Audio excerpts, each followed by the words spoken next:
Si vous vouliez rejoindre l'unité la plus dangereuse de l'armée allemande pendant la Première Guerre mondiale, il fallait être célibataire. Vous vous portiez volontaire pour les missions les plus folles. Vous vous entraîniez plus dur que tout le monde et vous accomplissiez réellement des choses que personne n'aurait cru possibles. Puis votre propre pays vous remerciait en vous envoyant dans un hachoir à viande jusqu'au dernier. C'est l'histoire des Sturmtruppen allemandes. Et franchement, c'est l'une des choses les plus sombres que j'ai jamais vues. Alors posons d'abord le décor. Quand la guerre éclate en août 1914, toutes les armées s'attendent à une guerre courte, violente, intense, bien sûr, mais bouclée en quelques mois, finie avant Noël, comme on disait. Dans aucun des plans, la mitrailleuse n'était vraiment prise en compte comme un élément capable de bouleverser la manière dont les armées en marche et les batailles en terrain découvert allaient fonctionner. Pourtant, certains avertissaient déjà que cela allait durer au moins 3 ans de bain de sang, une guerre longue et épuisante qui ruinerait tous les pays engagés. Mais personne n'écoutait. Comme vous le savez, ces plans initiaux s'écroulèrent immédiatement. Les Français foncèrent tout droit dans une démonstration grotesque de ce que les armes modernes font à des armées qui combattent encore comme au XIXe siècle, avec des soldats portant toujours des manteaux bleu foncé et des pantalons rouges vifs qui les rendaient visibles à des kilomètres. Ils pensaient aussi qu'avancer en formation serrée, épaule contre épaule, directement sur des positions allemandes défendues par des mitrailleuses et de l'artillerie réglée à l'avance serait une bonne idée. Vous ne serez donc pas surpris d'apprendre que ces tactiques censées gagner la guerre en quelques semaines ont produit les pires pertes de toute notre histoire. Ensuite vint la course à la mer, de septembre à novembre 1914, pendant laquelle les deux camps cherchèrent sans cesse à déborder le flanc nord de l'autre. À chaque fois qu'une armée essayait d'allonger sa ligne, l'autre faisait pareil, parce qu'elle disposait, pour la première fois, de la reconnaissance aérienne et pouvait voir l'autre préparer son attaque. Puis l'autre camp l'attendait, s'enterrant sur place, et tout le monde restait bloqué face à face. Et quand toute cette histoire atteignit la Manche, sur la côte belge, il n'y eut plus nulle part où aller. Fin novembre, une ligne continue de tranchées et de fortifications s'étendait sur plus de 640 km, de la Manche jusqu'à la frontière suisse. Et maintenant, place à la partie amusante, à savoir la forme de combat la plus atroce qu'on connaisse, la guerre des tranchées. C'était désormais un front figé, défendu par des mitrailleuses, des barbelés et de l'artillerie, où aucun camp ne pouvait bouger sans être détruit. Les nouvelles armes donnaient un avantage colossal aux défenseurs. Et pour une raison étrange, il fallut un certain temps avant que les deux camps ne le comprennent vraiment. À l'origine, les tranchées devaient être temporaires, juste un endroit où patienter jusqu'à la prochaine avance. Mais à la place, elles devinrent permanentes. Et elles se transformèrent vite de simples fossés en systèmes souterrains élaborés, avec plusieurs lignes de tranchées, des boyaux de communication reliant l'avant à l'arrière, des abris, des postes de commandement, des postes de secours, des dépôts de munitions, tout le bazar. Les Allemands comprirent plus tôt que les Alliés que cette guerre n'allait pas se terminer de sitôt. Alors ils rendirent leur position aussi solide que possible. Les Alliés, eux, avaient tendance à construire des positions moins profondes, plus provisoires, en partie parce qu'ils pensaient encore secrètement que les tranchées n'étaient que des points de départ pour la prochaine attaque, et qu'il ne fallait pas trop s'y installer confortablement. Bref, cela ressemble à un petit détail, mais cela eut d'énormes conséquences dans la guerre. Voici donc comment chaque attaque fonctionnait en 1915. Et vous devez comprendre ce cycle, parce que c'est exactement la raison pour laquelle les Sturmtruppen furent finalement créés. Pour attaquer une tranchée ennemie, il fallait d'abord réduire les défenseurs au silence et détruire les barbelés devant la ligne. Cela voulait dire un bombardement d'artillerie. Et plus les défenses devenaient solides, plus ces bombardements s'allongeaient et s'alourdissaient. Les heures se transformaient en jours, puis les jours en semaines de pilonnage continu. Le fameux bombardement britannique avant la Somme, en juillet 1916, dura 8 jours entiers avec environ 1,5 million d'obus tirés. Mais voilà le problème. Tout ce pilonnage, même s'il détruisait parfois les défenseurs et leurs positions, ce qui était rarement le cas, détruisait aussi la seule chose dont les assaillants avaient le plus besoin, la surprise. Quand vous martelez le même secteur pendant des jours, l'ennemi sait exactement quand et où vous allez arriver. Il a le temps de faire monter les réserves, de préparer ses contre-attaques, de placer ses canons. Et en plus, le bombardement transforme le no man's land que votre infanterie doit maintenant traverser en paysage lunaire d'entonnoir, de fils emmêlés et de boue profonde. Autrement dit, votre propre préparation rendait la traversée de plus en plus infernale pour vos hommes déjà chargés de tout l'équipement nécessaire au combat. Et ces abris allemands profonds, dont je parlais, faisaient que les défenseurs survivaient au bombardement bien mieux que personne ne l'espérait. Au moment où l'artillerie déplaçait son tir vers la ligne suivante, les survivants sortaient en trombe de leurs abris profonds, remettaient leurs mitrailleuses en batterie et étaient prêts à tirer pile au moment où l'infanterie attaquante n'avait parcouru qu'environ la moitié de la distance. Et cela se répétait encore, et encore, et encore. Et même quand le camp attaquant parvenait à traverser et à s'emparer de la tranchée de première ligne, ces problèmes ne faisaient que commencer. Les hommes étaient épuisés, désorganisés, complètement secoués par la traversée et coupés de leur propre camp. Les lignes téléphoniques vers l'artillerie étaient généralement sectionnées. Les coureurs envoyés avec des messages se faisaient tuer dans la fumée et la confusion. Donc les hommes qui venaient de prendre la tranchée se retrouvaient totalement seuls. Pendant ce temps, les défenseurs recevaient des réserves fraîches à l'arrière. Les contre-attaques arrivaient en quelques minutes ou quelques heures, avant que les assaillants épuisés aient pu réorganiser leur position, retourner la tranchée vers l'autre sens et remettre des barbelés. La contre-attaque les rejetait dehors, et tout repartait de zéro, moins des milliers de morts et de blessés des deux côtés. Le coût humain de cette tentative pour briser le blocage était tout simplement vertigineux. Et c'est cette impasse désespérée qui finit par donner naissance aux Sturmtruppen. Car, dans ce contexte de massacre de masse, pour un résultat strictement nul, toutes les grandes armées commencèrent à expérimenter autre chose.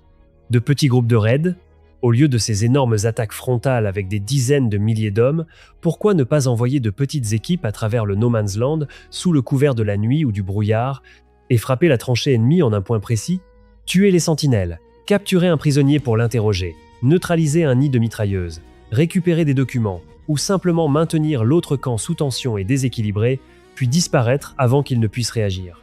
Tous les camps faisaient cela dans une certaine mesure, et les Canadiens, par exemple, devinrent particulièrement doués à cet exercice et en firent presque un art. Mais ce qui distinguait l'approche allemande, c'est que les Allemands étaient prêts à pousser le concept beaucoup plus loin. Ils l'ont structuré en unités spécialisées dédiées, avec des tactiques conçues pour ça, un équipement adapté, un entraînement rigoureux, et ils ont fini par bâtir une nouvelle manière de combattre. Et l'un des premiers facteurs les plus importants, c'est que l'armée allemande faisait beaucoup plus confiance à ses jeunes officiers et à ses sous-officiers pour prendre des décisions par eux-mêmes que les autres armées. De plus, l'Allemagne se battait sur deux fronts, avec moins de ressources globales que tous ses ennemis réunis. Il fallait donc simplement trouver des moyens de faire plus avec moins, si l'on veut, pour compenser l'infériorité numérique brute. Le premier fil de ce qui allait devenir l'histoire des Sturmtruppen commença en réalité avec le feu. Bernhard Redmann était un officier de réserve dont le métier en temps de paix était, tenez-vous bien, chef des pompiers. Et depuis un moment, il était fasciné par l'idée d'utiliser des armes incendiaires au combat. Drôle d'idée pour un homme censé éteindre les incendies. Bref, il constitua une unité spécialisée de 48 pionniers. Ironiquement, la plupart étaient d'anciens pompiers, puisqu'ils savaient déjà manipuler les tuyaux et les réservoirs sous pression. Sauf qu'au lieu d'éteindre des feux, ils allaient désormais projeter du feu sur d'autres êtres humains. Redmann est d'ailleurs l'homme qui inventa le terme Sturmtrupp, qui signifie troupe de choc. Ils prouvèrent rapidement qu'un petit groupe de spécialistes très bien entraînés, équipés d'une arme de terreur, pouvait réellement ouvrir des positions qu'une attaque conventionnelle masquée n'aurait jamais pu entamer. L'unité avait deux types de lance-flammes. Le modèle portable, le clin flamand vert fer, était servi par deux hommes et pouvait projeter un jet de liquide enflammé à environ 18 à 35 mètres selon le modèle. Puis il y avait le plus lourd Großflammenwerfer, capable d'atteindre environ 40 mètres, mais celui-là était fixe et devait être installé dans la tranchée avancée ou dans une position préparée à l'avance en No Man's Land. Mais qu'est-ce que tout cela a à voir avec les Sturmtruppers ? Eh bien, parce que ces hommes avaient prouvé que leur méthode fonctionnait réellement, et cela donna des idées. Pourquoi ne pas appliquer le même concept à une vraie force de combat dédiée ? Le second fil de l'histoire des Sturmtruppen commença en réalité par un échec. Le ministère de la guerre allemand forma une unité d'assaut expérimentale dédiée, 649 hommes, qui avait obtenu quelques succès en utilisant des boucliers d'acier portatifs pour se protéger en avançant vers des positions ennemies en terrain montagneux. Ces hommes étaient équipés de cuirasses Sappenpanzer, de boucliers d'acier portatifs et de casques d'acier expérimentaux, ancêtres du Stahlhelm, qui deviendrait plus tard standard dans toute l'armée allemande. L'idée initiale était donc une avance lente sous la protection de toute cette armure. Mais avant même que l'unité puisse être correctement testée dans le rôle pour lequel elle avait été conçue, une lourde attaque française martela les lignes allemandes et l'unité fut envoyée en renfort d'urgence pour la défense. On la jeta dans la brèche pour colmater les trous de la ligne et elle fut littéralement broyée. Les pertes dépassèrent 50%. L'expérience sembla donc être un échec et, dans sa forme immédiate, oui, ce fut le cas. Mais l'idée de fond était bonne. Ce qu'il fallait, c'était un autre type de chef. Et ce chef, ce fut le capitaine Willy Rohr. Cet homme était dans le système militaire des cadets depuis l'âge de 10 ans. Autant dire que l'armée et le combat avaient été toute sa vie. Juste avant la guerre, il avait rejoint le Jäger-Régiment, ce qui signifie littéralement « régiment de chasseurs ». Et ces hommes étaient d'une autre espèce que l'infanterie ordinaire.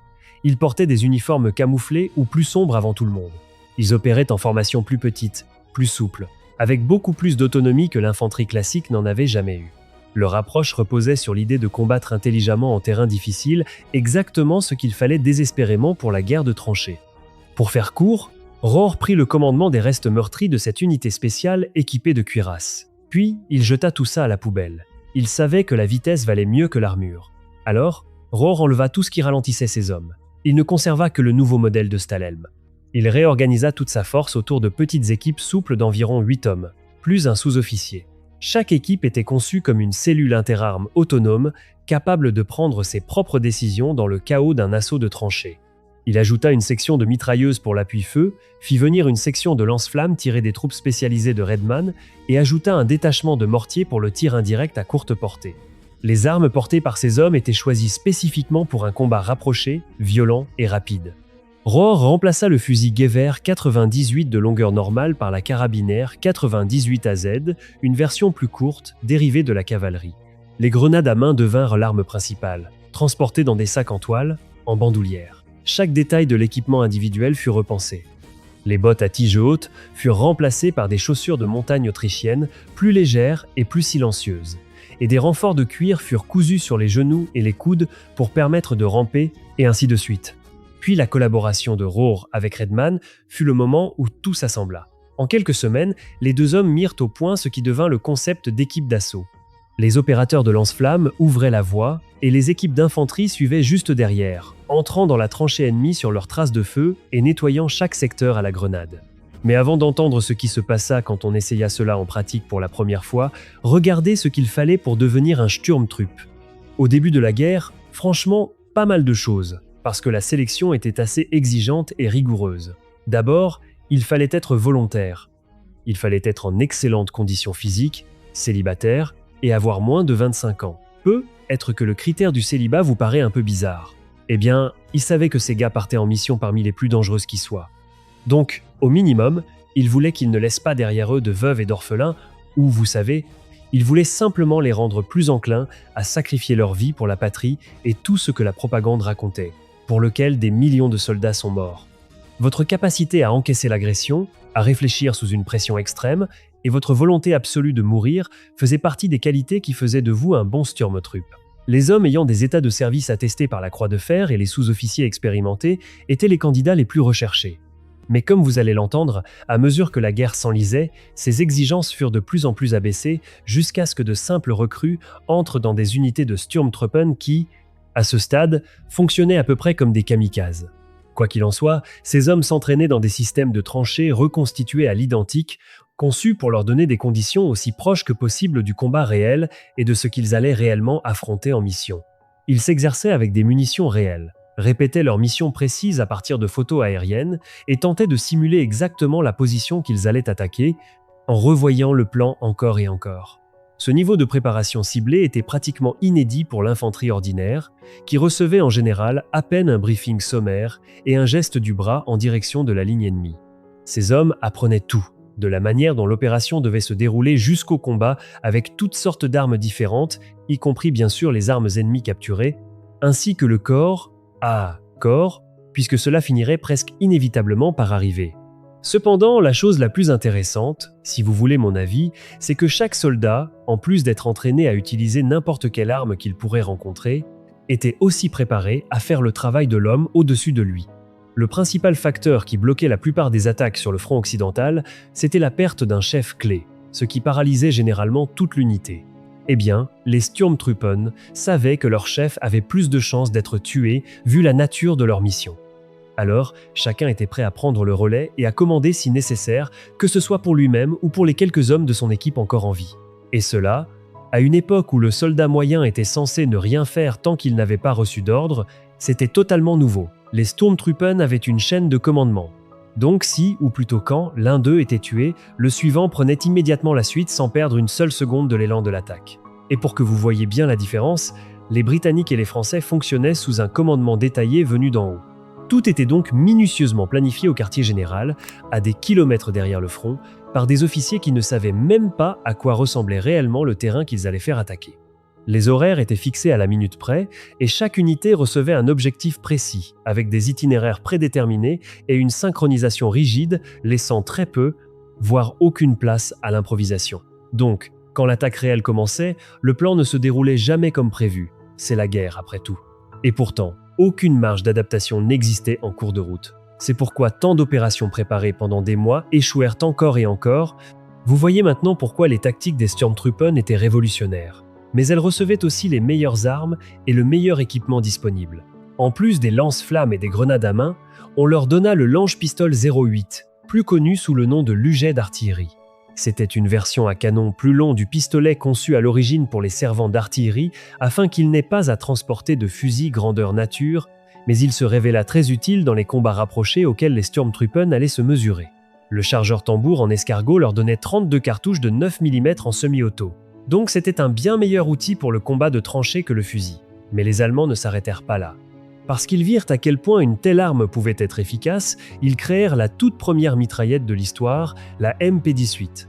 MP signifie Machinen Pistol en allemand, tandis que le terme Submachine Gun vient en réalité des Américains, qui cherchaient un nom cool pour leur Thompson, qui n'était pas une vraie mitrailleuse, mais vous voyez l'idée, une mitraillette. Petit fait amusant.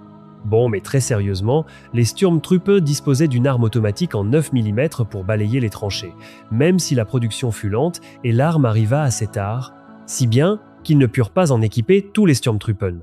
Et bien sûr, pour la partie la plus effrayante du job, il y avait le corps, corps, pour lequel les Sturmtruppen transportaient toutes sortes d'objets, allant du couteau de tranchée aux armes blanches médiévales, outils de tranchée affûtés, matraques improvisées munies de pointes, haches, cognets.